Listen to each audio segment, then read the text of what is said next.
आज हम चरक संहिता में निदान स्थान देखेंगे। निदान स्थान में जो है कुल 8 अध्याय बताए गए हैं।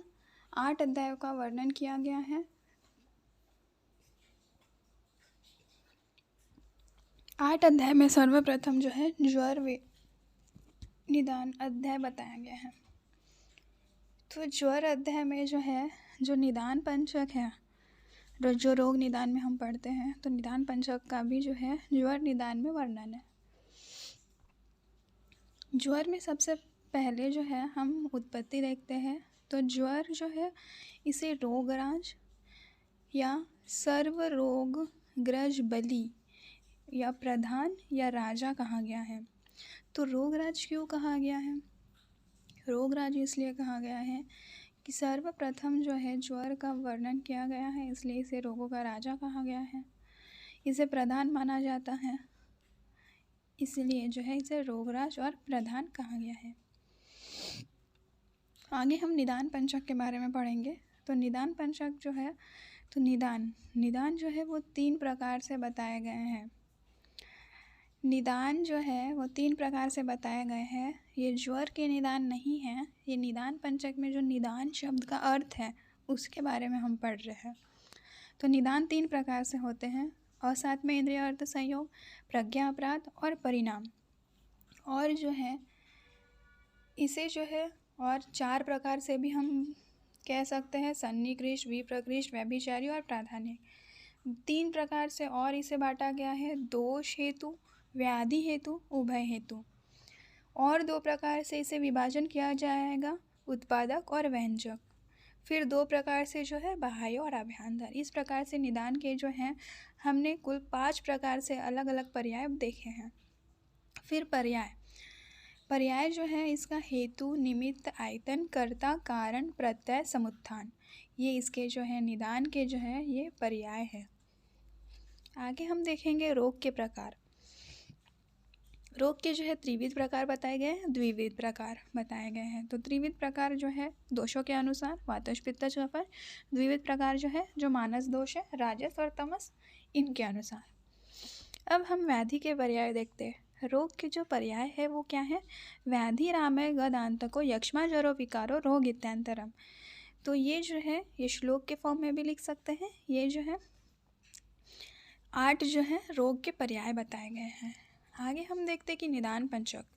तो निदान पंचक जो है निदान, पूर्व रूप, लिंग, उपशय, संप्राप्ति, ये 5 चीज़ मिलके जो है निदान पंचक बनाते हैं।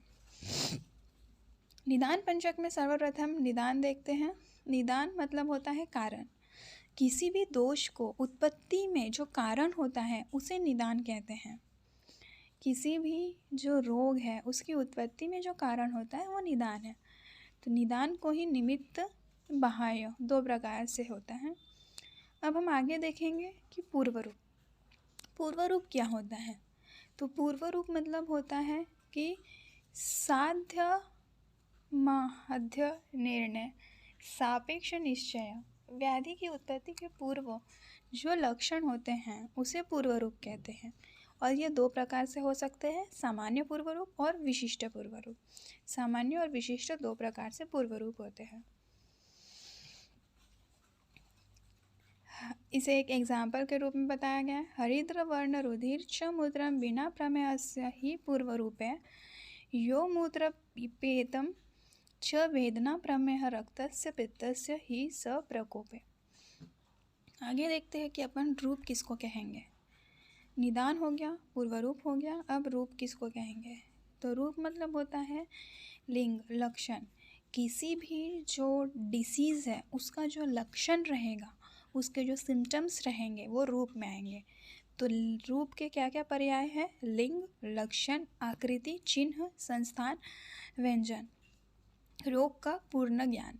तो रोगों का जो पूर्ण ज्ञान जो हमें होता है वो रूप के द्वारा होता है। किसी भी डिसीज़ का जो हम डायग्नोसिस करते हैं वो रूप के द्वारा कहते हैं, सिम्टम्स के द्वारा करते हैं, तो वो है रूप। आगे देखेंगे उपशय। व्याधि का लक्षण छिपा होने पर जो है उसे उपशय कहेंगे। यदि किसी भी डिसीज़ के लक्षण जो है वो छिपे हुए होंगे तो उसे उपशय कहेंगे। उपशय जो है वो 18 प्रकार के उपशय बताए गए हैं। तो कौन कौन से हैं? औषध, अन्न, आहार का सुखव उपयोग उपशय कहा जाता है। औषध, अन्न और विहार का, औषध, अन्न और विहार का जो है सुख वह उपयोग जो है क्या कहेंगे हम? उपशय कहेंगे। और उपशय जो है वो हेतु विपरीत, व्याधि विपरीत, हेतु व्याधि विपरीत, हेतु विपरीतार्थकारी, व्याधि विपरीतार्थकारी और हेतु व्याधि उभय विपरीतार्थकारी, इस प्रकार से 6 प्रकार के बताए गए हैं। और 18 प्रकार के जो हैं होते हैं औषध, अन्न, विहार के अनुसार, वो 18 प्रकार के जो हैं उपशय बताए गए हैं। आगे हम देखते हैं कि संप्राप्ति। अब संप्राप्ति क्या है? तो सम्यक प्राप्ति इस संप्राप्ति, सम्यक प्राप्ति ही जो है वो संप्राप्ति है। संप्राप्ति को जो है दो पर्याय बताए गए हैं संप्राप्ति के, जाति, आगति। तो जाति और आगति ये जो है संप्राप्ति के 2 पर्याय हैं। आगति मतलब होता है मोक्ष या ज्ञान। दोषों का रोग उत्पादक व्यापार ही जो है संप्राप्ति है। असंप्राप्ति के 6 पर्याय हैं, मोस्ट इम्पॉर्टेंट है संख्या, प्राधान्य, विधि, विकल्प, बल और काल।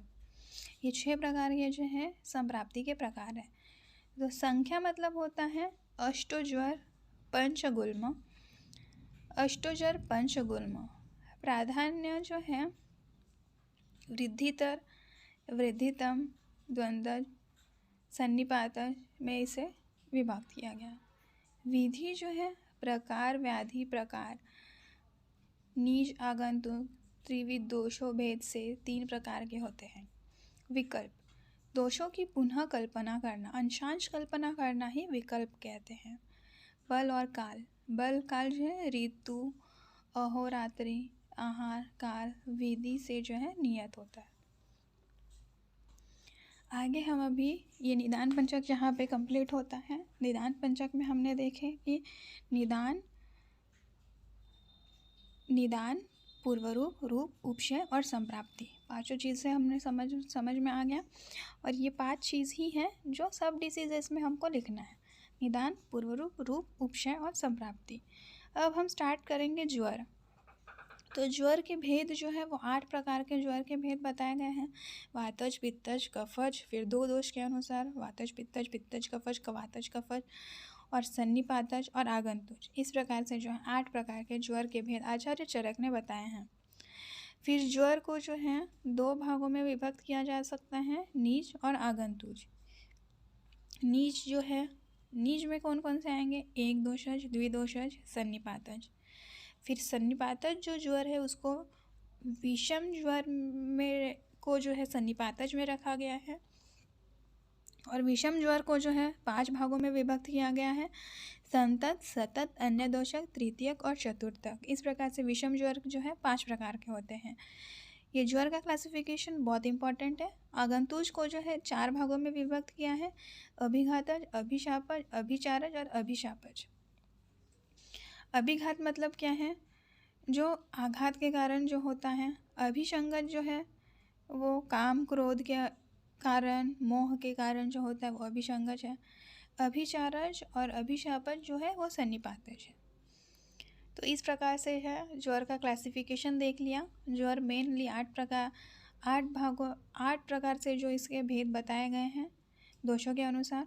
उसके बाद जो है नीच और आगंतुज भेद से इसके भेद बताए गए हैं। नीच में जो है वो पूरे 8 जो भेद बताए गए हैं वो आएंगे, और आगंतुज में है अभिघातज, अभिसंगज, अभिचारज और अभिशापज आएंगे। अब आगे हम देखेंगे भेद को और अच्छे से क्लासिफाई किया गया है। तो ज्वर जो है वो नीच और आगंतुज 2 टाइप से विभक्त किया जाता है। तो नीच में कौन कौन से आएंगे? दोषों के अनुसार। और आगंतुज में जो है वो अभिचारज, अभिशापज आएंगे। फिर जो है ज्वर का जो है मेन लक्षण जो है वो संताप होता है। और आगे हम देखते हैं कि ज्वर को जो है सौम्य और आग्नेय भेद से 2 प्रकार से बांटा गया है। वातज, पित्तज, कफज भी ज्वर होते हैं। वातज, पित्तज, कफज और सन्निपातज भी हैं, और 7 प्रकार से भी विभक्त है। ज्वर महामोह स्वरूप है, मृत्यु के समय अवश्य होता है। मृत्यु के समय ज्वर होता ही है, ये कहा गया है। ज्वर की प्रकृति 8 है। अब हम आगे देखेंगे नीज और आगंतुक ज्वर क्या होता है। नीज मतलब मिथ्य आहार विहार से जो है ज्वर आता है वो नीज में आएगा। आगंतुक जो है अभिघात, अभिसंगत, चारज्य के कारण आदि कारण के कारण जो आता है वो आगंतुक है। अब नीज जो है शरीर में दोष पहले कुपित होते हैं, बाद में लक्षण उत्पन्न होते हैं, और आगंतुक में जो है शरीर में पहले लक्षण उत्पन्न होते हैं तथा बाद में जो है दोषों का प्रकोप होता है। दोष भेद से 7 प्रकार का जो है बताया गया है। दोष भेद से जो है नीज जो है 7 प्रकार के बताए गए हैं। हमने देखे थे वातज, पित्तज, कफज, सन्निपातज और 2 दोष के अनुसार। चिकित्सा जो है इसकी दोषानुसार ही करनी पड़ेगी नीज की। आगंतुक की जो है वो कारण भेद से अनेक प्रकार के होते हैं, 4 प्रकार के बताए गए हैं, और इसकी चिकित्सा जो है कारण के अनुसार करनी चाहिए। अब इसकी चिकित्सा बताई गई है। चिकित्सा में क्या बताया गया है। घृत स्नेह करना है, अगर वातनाशक अगर करना है चिकित्सा तो स्नेहन कराना है। पित्तनाशक अगर कराना है तो शीतल द्रव्य का प्रयोग कराना है। कफनाशक कराना है तो संस्कार कराना है। आगे हम अभी रक्त पित्त के बारे में देखते। रक्त पित्त की प्रथम निरुक्ति बताई गई है। रक्त पित्त जो है वो 2nd अध्याय है निदान स्थान का। तो दूसरे अध्याय को जो है हम शुरू करने जा रहे हैं। तो दूसरा अध्याय जो है वो रक्त पित्त है। अब रक्त पित्त की निरुक्ति बताई गई है। उस दूषित पित्त को संसर्ग के कारण, रक्त को दूषित करने के कारण, रक्त के साथ घहा और वर्ण को धारण करने के कारण रक्त पित्त कहा जाता है। अब रक्त पित्त किसे कहा जाता है। ये दूषित पित्त को संसर्ग के कारण जो है रक्त को दूषित करता है। पित्त जो है रक्त को दूषित करता है, इसीलिए इसे रक्त पित्त कहते हैं। इसके कॉम्प्लिकेशंस मोस्ट इम्पॉर्टेंट है। उपद्रव क्या क्या है। दौर्बल्यता, अरुचि, अविपाक, श्वास, कास, ज्वर, अतिसार, शोथ, शोष, पांडु, स्वर भेद। आगे देखेंगे इसके 2 मार्ग बताए गए हैं आचार्य चरक ने, ऊर्ध्व और अधो। ऊर्ध्व जो है कफ प्रधान व्यक्ति में और अधो जो है वात प्रधान व्यक्ति में। अब ऊर्ध्व जो है कफ प्रधान व्यक्ति में जो है कान, नाक, नेत्र, मुख से रक्त का स्राव होगा। अधो वात प्रधान है और इसमें जो है मूत्र और गुद मार्ग से रक्त का स्राव होगा। और उभयज भी बताया गया है। तो 2 प्रकार से मार्ग बताए गए हैं, ऊर्ध्व अधो, और ऊर्ध्व अधो के साथ उभय भी बताया गया है। प्रति मार्ग च हरण रक्त पित्त विधीयते। इसमें रक्त पित्त में जो है प्रति मार्ग हरण चिकित्सा करनी होती है। जैसे कि ऊर्ध्व जो है विरेचन के द्वारा साध्य होगा, अधो जो है वमन के द्वारा साध्य होगा। मतलब जो ऊर्ध्व मार्ग से जब कि कहीं से अगर ब्लीडिंग हो रही है तो उन व्यक्तियों में हमको विरेचन कराना है। ऊपर के पार्ट्स के लिए विरेचन, नीचे के पार्ट्स के लिए वमन। तो अपोजिट चिकित्सा बताई गई है, इसीलिए इसे क्या कहते हैं, प्रतिमार्ग च हरण रक्त पित्तम विधीयते। प्रतिमार्ग चिकित्सा करनी होती है। उभय जो है वो असाध्य होता है। ऊर्ध्व में जो है मधुर औषधियों का प्रयोग किया जाता है। अब चिकित्सा सूत्र देखते हैं। संतर्पण, अपतर्पण, मृदु, मधुर, शीत, तिक्त, कषाय, लेप, परिषेक, अवगाह, तिक्त और कषाय जो है अधो रक्त पित्त पर प्रभावहीन है। तो तिक्त और कषाय अधो रक्त पित्त के लिए प्रभावहीन है। मार्ग इसके 2 हैं, अधो, ऊर्ध्व और अधो।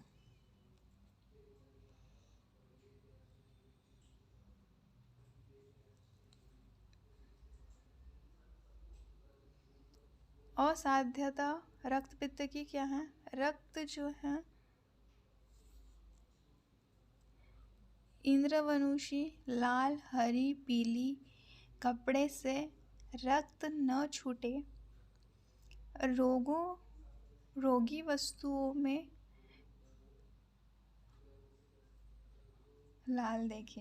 रोगी जो है वो वस्तुओं को लाल देखेगा और जो है कपड़ों में से जो है वो रक्त छूटेगा ऐसे लगेगा। तो ये जो है असाध्यता है। अब हम तीसरे अध्याय को देखने जा रहे हैं निदान स्थान के। तो तीसरा अध्याय है गुल्म। गुल्म निदान जो अध्याय है वो देखते हैं। गुण वेष्टने धातु से जो है चक प्रत्यय कर लेने से जो है गुल्म शब्द की उत्पत्ति होती है। गुल्म मतलब क्या होता है? बांधना, उदर प्रदेश में एक ग्रंथि रूप हो जाना, वो क्या है? गुल्म। गुल्म के 5 प्रकार बताए गए हैं: वातज, पित्तज, कफज, सन्निपातज और रक्तज गुल्म। स्थान 5 होते हैं: हृदय, वस्ति, दोनों पार्श्व और नाभि। ये 5 स्थान आचार्य चरक ने बताए गए हैं: हृदय, वस्ति, दोनों पार्श्व और नाभि। पिंड आकृत होने से गुल्म कहा जाता है। कफज व पित्तज गुल्म अमाशय में होते हैं। नाभि स्तनांतरम जंतुरामयश इति स्मृत, अर्थात बस्ती में नहीं होता है गुल्म। वातज गुल्म जो है सभी स्थानों में होता है। रक्तज गुल्म स्त्रियों में गर्भाशय में होता है। MC बंद, दोहृद, स्तन्य, योनि विस्तार, पादशोथ, पिंड में फड़कन, ये सब जो है वो रक्तज गुल्म में देखा जाता है। चिकित्सा इसकी जो है वात शामक करनी होती है। आगे हम देखेंगे प्रमेह निदान स्थान। तो 4th अध्याय जो है वो प्रमेह बताया गया है। और निदान में जो है आहार विहार जो है, अहितकर आहार विहारी इसका निदान है। दोष जो है, मेन दोष कफ होता है। बहुद्रव जो है, बहुद्रव श्लेष्म दोष विशेष। तो श्लेष्म दोष, कफ दोष ही प्रधान होता है। इसके दुष्य जो है वो 9 है: मेदो, शुक्रस्तु, साल, सिका, मज्जा, सौज, पीशितम च दुष्य। तो कौन कौन से इसके दुष्य हैं? मेद, मांस, शरीर, क्लेद, शुक्र, रक्त, वसा, मज्जा, लसिका और ओज। ये 9 दुष्य बताए गए हैं। और कफ प्रधान दोष मेद, मांस और पीड़िका। मेद, मांस और पीड़िका। मांस में जो है वो क्लेद होता है, जिसके कारण मूत्र का अधिक स्राव होता है। मूत्र का अधिक स्राव होता है। कफज प्रमेह 10 प्रकार के होते हैं। टोटल प्रमेह जो है वो 20 प्रकार के बताए गए हैं। अब हम आगे पहले देखेंगे कि कफज प्रमेह 10 प्रकार के होते हैं। उदक मेह, इक्षु बालिका, सांद्र, सांद्र प्रसाद, शुक्त, शुक्र, शीत, सिक्त, शने, अलाल। तो उदक में जो है वो डायबिटीज इंसिपिटस से जो है कोरिलेट करते हैं। श्वेत वर्ण का मूत्र स्राव होता है, जलवतु, जल के समान। इक्षु बालिका रस जो है ग्लाइकोसूरिया को कहते हैं। गन्ने के रस के समान जो है वो मूत्र का स्राव होगा। सांद्र जो है फॉस्फेट यूरिया कहते हैं। इसमें जो है रखने पर जो है गाढ़ा हो जाता है। सांद्र मतलब गाढ़ा। सांद्र प्रसाद मतलब होता है स्वच्छ और गाढ़ा मूत्र। शुक्ल जो है चावल के आटे के जैसा जो है श्वेत मूत्र का स्राव होता है। शुक्र जो है शुक्र मिला हुआ होगा, वो जो है शुक्र प्रमेय कहेंगे। शीत जो है रीनल ग्लाइकोसूरिया को कहेंगे। मधुर शीतल बार बार मूत्र का स्राव होगा। सिक्ता में हम शने में जो है मंद मंद धीरे धीरे वेदना रहित और कठिनता से मूत्र का स्राव होगा। अलाल मतलब एल्ब्यूमिन्यूरिया, तंतुवत चिपचिपा, धागे के समान और चिपचिपा मूत्र का स्राव होगा। अब हम आगे देखेंगे कि तुलनात्मक अध्ययन और एकल अध्ययन। तो तुलनात्मक में क्या है, चरक ने जो है सांद्र प्रसाद माना है, उसी जगह सुश्रुत ने सूरा माना है। शीत चरक ने माना है और उसी जगह जो है लवण जो है सुश्रुत ने माना है। एकल दोषों में अगर देखा जाए तो चरक ने जो है वो शुक्ल माना गया है और सुश्रुत ने पिष्ट माना गया है। चरक ने अलाल माना गया है और सुश्रुत ने फेन माना है। कफज प्रमेय की साध्यता। अब कफज प्रमेय की साध्यता सामान्य गुण वाला में जो है साध्य होता है। कफ की प्रधानता से ये साध्य होता है। दोष और दूष्य की समान चिकित्सा से जो है साध्य हो जाता है। अब पित्तज प्रमेय 6 प्रकार का होता है। पित्तज प्रमेय याप्य होते हैं। कफ और पित्त संश्लिष्ट दोषों का आश्रय भेद है, चिकित्सा जो है विरुद्ध है। क्षार, काल, नील, लोहित, मंजिष्ठा, हरिद्रा, ये 6 प्रकार के जो है पित्तज प्रमेय बताए गए। क्षार जो है गंध, रंग, रूप, स्पर्श में क्षार के समान होता है। काल जो है काला और उष्ण मूत्र युक्त त्याग होता है। नील जो है नील मूत्र अम्लीय होता है। लोहित हिमेटूरिया के समान आमगंधी गर्म लाल होता है। मंजिष्ठा हीमोग्लोबिनूरिया मंजिष्ठा के क्वाथ के समान रक्त वर्ण का होता है। हरिद्रा जो है बिलिरुबिनूरिया हरिद्रा के लाल के समान जल के समान पीला कटु रस के समान होता है। जॉन्डिस जैसे मूत्र स्राव होगा वैसे। वातज प्रमेय 4 टाइप के बताए गए हैं। वसा में है, मज्जा में है, हस्ती में है, मधु में है। तो ये 4 प्रकार के जो है वातज प्रमेय हैं। वातज प्रमेय जो है असाध्य होता है। दोष दूष्य की परस्पर विरुद्ध चिकित्सा बताई गई है। कषाय के अधिक सेवन से जो है वातज प्रमेय की उत्पत्ति होती है। 4 प्रकार के बताए गए, वसा में है, मज्जा में है, हस्ती में है, मधु में है। हस्ती में है जो है लसिका लक्षण, इसमें देखा जाएगा बार बार मूत्र का स्राव होगा, मंद वेग से स्राव होगा।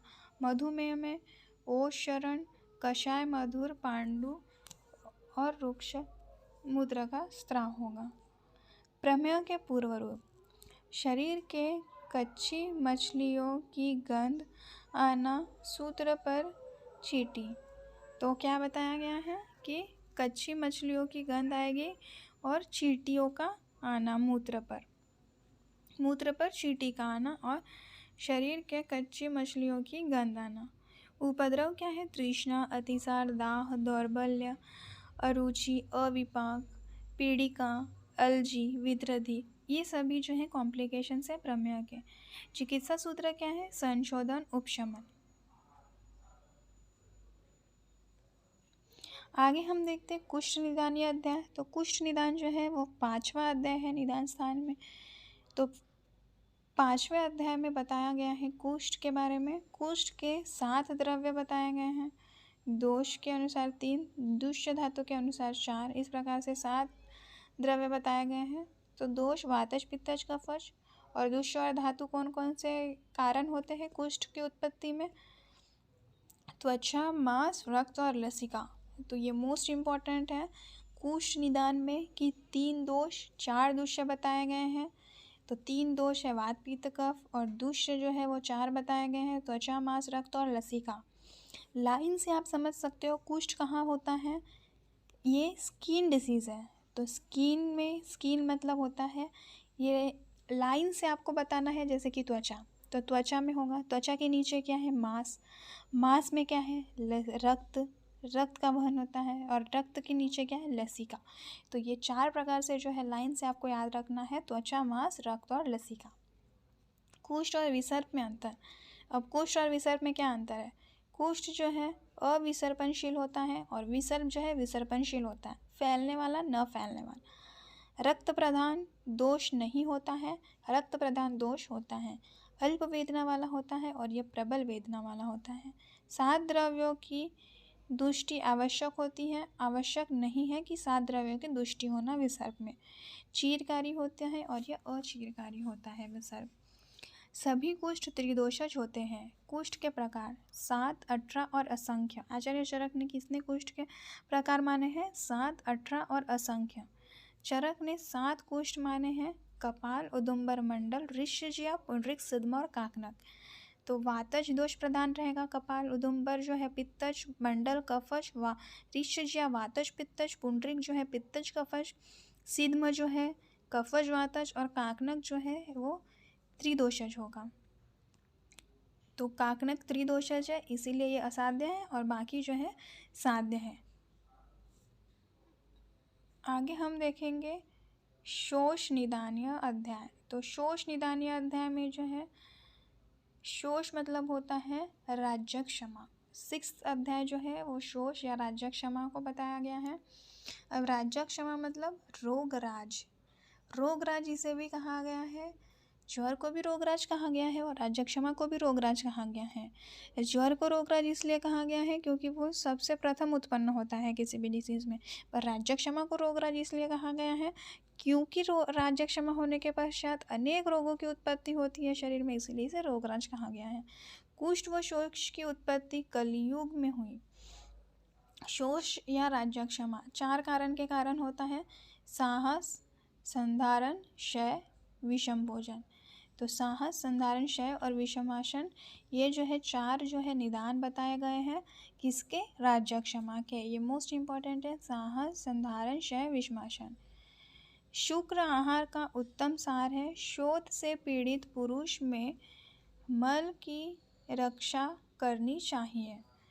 तो इसमें मेन बताया गया है राज्य क्षमा के में कि मल की रक्षा करनी चाहिए।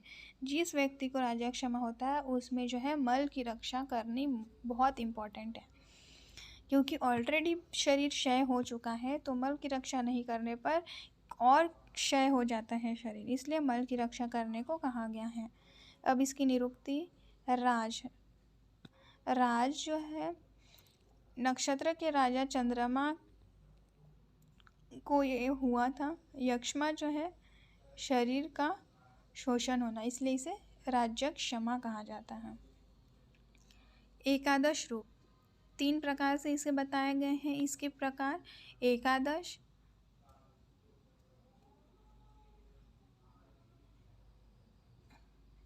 एकादश रूप में हम देखते हैं शरीरस्य परिपूर्णत्व होता है, काश, ज्वर, स्वर भेद, श्लेष्म, छर्दन, शोणित, स्टीवन और पार्श्वरोज, अंशमर्द, अंगमर्द, ज्वर, अतिसार, अरुचि, ये सब जो है एकादश रूप में बताया गया है। एकादश, द्वादश, त्रिदोषज। तो इस प्रकार से जो है 3 भेद बताए गए हैं राज्य क्षमा के। एकादश,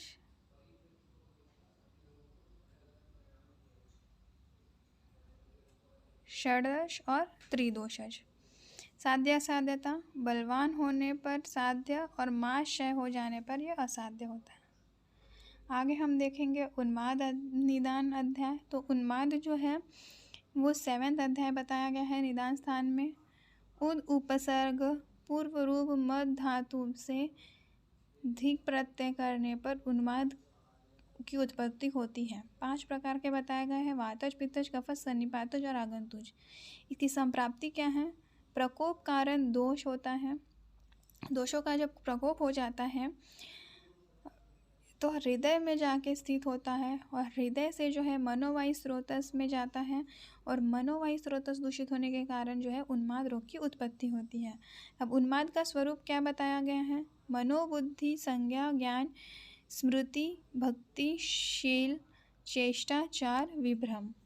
तो ये जो है स्वरूप बताया गया है कि क्या क्या होता है उन्माद होने से। आगंतुज उन्माद का कारण जो है वो प्रज्ञापराध बताया गया है। देव आदि ग्रह के आवेश में कारण जो है 3 बताए गए हैं। ये आगंतुज उन्माद का बताया गया है कि आगंतुज उन्माद का कारण प्रज्ञापराध है और देव आदि ग्रह के आवेश में जो है 3 कारण बताए गए हैं, हिंसा, रति और पूजा। तो हिंसा जो है वो असाध्य होगा, रति और पूजा से होगा तो साध्य होगा। फिर उन्माद जो है उसके निज और आगंतुज भी होता है और साध्य और असाध्य भी होता है। संयोग, साध्य और असाध्य अगर संयोग होता है तो असाध्य होगा, असाध्य असाध्य का संयोग होता है तो असाध्य होगा, और साध्य साध्य का संयोग होता है तो साध्य होता है। देवादि ग्रह की पूजा दोष स्वयंकृत कर्म का होता है। अपस्मार निदान जो है ये लास्ट अध्याय है, निदान स्थान का 8th अध्याय। अपस्मार मतलब होता है एपिलेप्सी। एपिलेप्सी जो है वो 2 प्रकार से बताए गए हैं मॉडर्न में, पेजल माल और ग्रैंड माल। पैलिट माल और ग्रैंड माल 2 प्रकार से बताए गए हैं। निरुक्ति, अवगत स्मृति रीति अपस्मार, अवगत स्मृति रीति अपस्मार। भेद 4 प्रकार के बताए गए, वातज पित्तज कफज सन्निपातज। आक्षेप के साथ स्मृति नाश, मतलब कन्वर्जन्स के साथ स्मृति का नाश होना। उस समय जब एपिलेप्सी का जब झटका आता है तो क्या हुआ तो वो पता नहीं रहेगा, तो वो कहलाएगा स्मृति का नाश होना। स्वरूप, स्मरण शक्ति बुद्धि और मन के विभ्रम में विभास चेष्टा युक्त कभी अंधकार में डूबते हुए की तरह ज्ञान शून्य होना ही अपस्मार है। आगंतुज अपस्मार क्या बताया गया है? चिकित्सा स्थान में वर्णित बताया गया है। मंत्र बिना पूजा। चिकित्सा सूत्र क्या है? तीक्ष्ण संशोधन उपशमन। निदानार्थक रोग, एक रोग से दूसरे रोग की उत्पत्ति होती है तो ये निदानार्थक रोग के अंतर्गत आता है।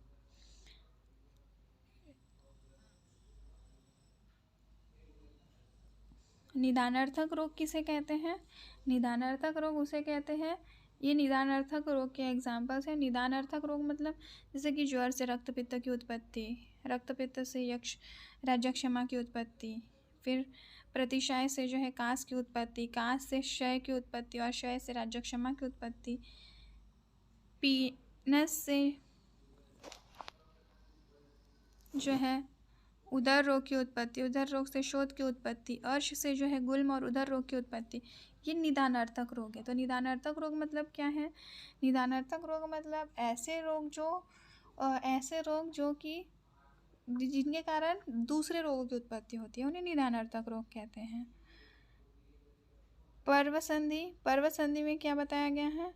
अमावस्या पूर्णिमा में मैथुन वर्जित बताया गया है। यहाँ पे हम अपस्मार,